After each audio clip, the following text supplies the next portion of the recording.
Okay, so if you've never quilted a quilt before, I would say the easiest way to quilt it is with a walking foot. So here's the walking foot, and this is the one for my Juki. It has like little feed dog grips here, so it'll be gripping your quilt from the top, and then the other feed dogs on your machine will be gripping from the bottom, and it'll pull your quilt through more evenly so you won't get puckers. And so this is probably the easiest thing for a beginner quilter to use, if you can get a walking foot for your machine.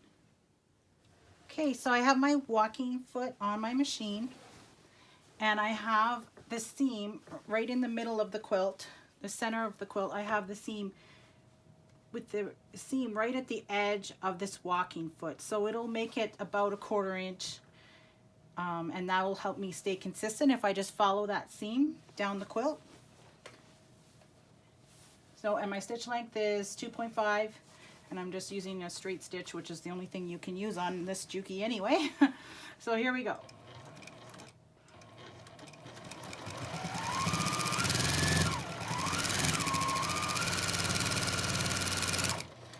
And I just remembered something else to tell you. These gloves are like, really, they need to be replaced, so ignore the black on these gloves. But these are machingers, and they're grippy, and they help you to grip the quilt while you're pushing it through your machine, which makes it a lot easier on your body, especially over long periods of time if you use these gloves.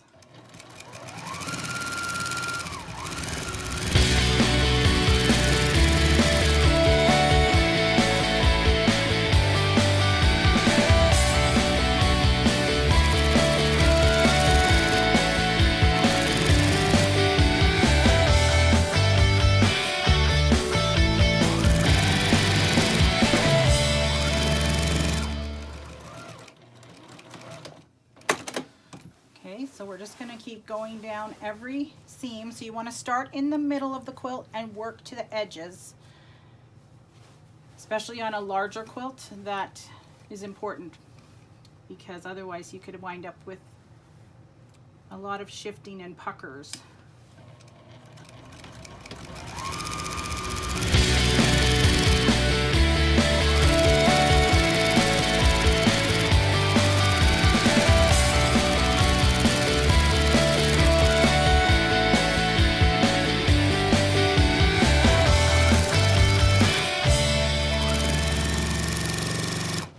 That's another reason why I prefer basting spray on larger quilts, is because I don't want to have to keep stopping and taking out pins when I'm quilting.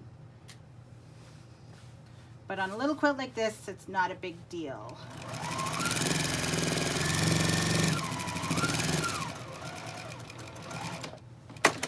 Okay, so I'm going to do all the vertical seams, and then I'm going to do all the horizontal seams, and then we'll come back and talk about the borders. If you want to do free motion quilting, you're going to need a quilting foot. Sometimes it's called a darning foot. This is the one for my Juki. It has a spring in it, so it kind of bounces up and down on the quilt top while I'm free motion quilting. And what you need to do is drop your feed dogs so they're not gripping the quilt as you're pushing it through. And I'll show you some free motion stippling on the border of this quilt. This is something that takes some practice, though. You might want to practice on scrap fabric and batting for a little bit before you try it on your actual quilt top. So the feed dogs are down. I'm using my machingers gloves, and I have my quilting foot installed. So you want to kind of use your hands almost like a hoop to work within, so that you can keep the fabric smooth and flat while you're quilting. And you want to keep even pressure on your speed pedal, and continuously move your quilt while you're stitching.